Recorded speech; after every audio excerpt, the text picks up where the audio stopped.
दोस्तों नमस्कार। स्वागत है आपका आज के एक और नए वीडियो में। आज के वीडियो में हम बात करने वाले हैं कि गवर्नमेंट ने जो नया जीएसटी सुधार किया है 2025 में, उसमें क्या अच्छाइयाँ हैं जो किसान को फ़ायदा देंगी और कुछ कमियां हैं जो किसान को नुकसान तो नहीं कह सकते लेकिन जो पसंद नहीं आएंगी। तो इसी विषय पर हम आगे वीडियो में चर्चा करेंगे। अगर वीडियो की जानकारी अच्छी लगे तो इस वीडियो को लाइक करें और चैनल को सब्सक्राइब करके ऑल नोटिफिकेशन जरूर ऑन करें। तो दोस्तों, जब से ये जीएसटी सुधार की न्यूज़ मीडिया में आई है या न्यूज़ में सोशल मीडिया पे आई है, तब से बड़ा बवाल मचा हुआ है। कुछ लोग कह रहे हैं कि बहुत अच्छी चीज़ है, कुछ लोग कह रहे हैं कि यार कोई काम की नहीं है, सरकार ने बेवकूफ़ बनाया। मेरा सीधा सा सिद्धांत है कि आपको फैक्ट बता दिए जाएं, क्या क्या हुआ है क्या नहीं हुआ है, उसके बाद तय आपको करना है कि आपके लिए कितना अच्छा हुआ है और कितना बुरा हुआ है। तो जो सबसे बड़ा टॉपिक लेकर के हाईलाइट किया जा रहा है वो ये हाईलाइट किया जा रहा है कि जो बड़ा ट्रैक्टर है 1800 सीसी से ऊपर का, उसमें कोई कमी नहीं हुई है। तो अरे सरकार ने उल्लू बना दिया। लेकिन क्या ऐसा है? हाँ, तो देखिए, जो 1800 सीसी से ऊपर का ट्रैक्टर है उस पर जीएसटी कम नहीं हुई है, ये बात बिल्कुल सत्य है। लेकिन क्या आप ट्रैक्टर रोज़ खरीदते हैं? ऐसा बिल्कुल नहीं है। क्या आप हर महीने खरीदते हैं? ऐसा भी नहीं है। साल में एक आध बार कोई ट्रैक्टर खरीदता है, वो भी बड़े किसान। लेकिन जो मध्यम श्रेणी के किसान हैं, छोटे किसान हैं, वो कहाँ ट्रैक्टर खरीद पाते हैं। तो कुल मिलाकर बड़े ट्रैक्टर इसलिए सस्ते नहीं किए गए क्योंकि ट्रैक्टर वही खरीदता है जो सक्षम है, और जो लोग सक्षम नहीं हैं उनके लिए इतनी सारी चीज़ें सस्ती हुई हैं। और ये जो चीज़ें सस्ती हुई हैं ये बड़े किसान के लिए भी हुई हैं।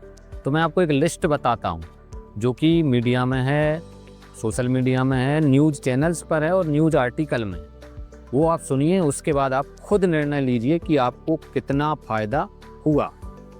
तो दोस्तों, ये जो सुधार है इसको मैंने मीडिया से निकाला और गवर्नमेंट की वेबसाइट से निकाला, कौन कौन सी चीज़ें कम हुई हैं।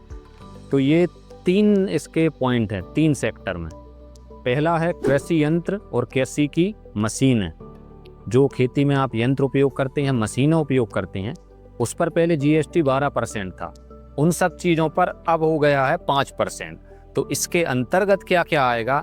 मिट्टी तैयार करने की मशीनें जैसे रोलर है, हैरो है, कल्टीवेटर है, रोटावेटर है, सीड ड्रिल है, ये सब 5% टैक्स लगेगा अब इन पे। बस पहले 12 लगता था। इसके बाद कटाई की मशीन है, थ्रेसिंग की मशीन है, जैसे मोवर है, स्ट्रॉ बेलर है, फोडर है, कटर है, थ्रेसर है, इन पर भी कम हो गया। इसके अलावा पशुपालन जो लोग करते हैं वो उसके उपकरण हैं। तो इसमें होता है इंक्यूबेटर होता है, ब्रोडर होता है, पोल्ट्री उपकरण होते हैं, मधुमक्खी पालन के जो यंत्र होते हैं, इन पर भी कम हो गया है 12% से 5%। कंपोस्टिंग की मशीन है, ये भी 5%। अब आते हैं दूसरे पॉइंट पे। दूसरा पॉइंट है ट्रैक्टर के पुर्जे यानी कि पार्ट और उसके उपकरण।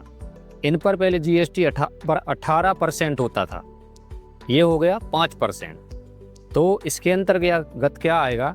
ट्रैक्टर के tyre, tube, rear wheels, hydraulic pump, मुख्य ट्रैक्टर के पुर्जे, wheel rim, centre housing, transmission, front axle, bumper, brake, gear box, radiator, silencer, clutch, steering wheel, fender, hood, grille, side panel, extension plates, fuel tank, ये सारी चीज़ों पर 18% की जगह 5% लगना है अब टैक्स। और इसके अलावा एक और कैटेगरी है उर्वरक यानी कि खाद और कीटनाशक जैविक वाले। इन पर 18% लगती थी, कुछ पर 12% लगती थी, सब घटाकर 5 पे कर दी गई। उसके अंदर आएगा ammonia, sulphuric acid, nitric acid, gibberellic acid, कई तरह के जैविक कीटनाशक, सूक्ष्म पोषक तत्व, बायो पेस्टिसाइड जैसे बेसिलस करके जो होता है वो, और ट्राइकोडर्मा इत्यादि। इतनी सारी चीज़ें हैं जो कम हुई हैं, जिन पर जीएसटी 18 से 5% हो गया।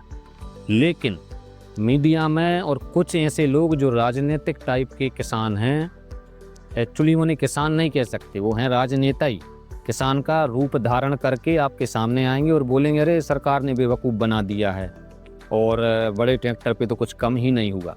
तो ठीक है भाई, नहीं हुआ, सत्य है। लेकिन बड़ा ट्रैक्टर कब कब कौन खरीदता है? डेली खरीदते हो क्या? लेकिन बाकी जितनी सारी चीज़ें सस्ती हुई हैं तो ये तो जो है किसान रोज़ खरीद रहा है, हर 15-20 दिन में उसे ये चीज़ें लगनी है, तो इतनी सारी चीज़ों पर तो कम हुआ है।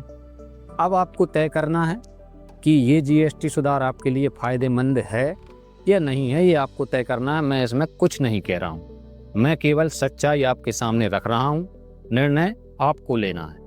अंत में एक बात कहूँगा, अगर कोई करेला लेकर आपके पास आए और बोले कि यार बहुत कड़वा है, बेकार है, तो उस व्यक्ति को करेले को अगर कड़वा बता रहा है तो साथ में करेले में जो गुण हैं वो भी बताने चाहिए कि वो सेहत के लिए कितना अच्छा है, उसमें औषधीय गुण कितने हैं, तब तो वो ईमानदार है।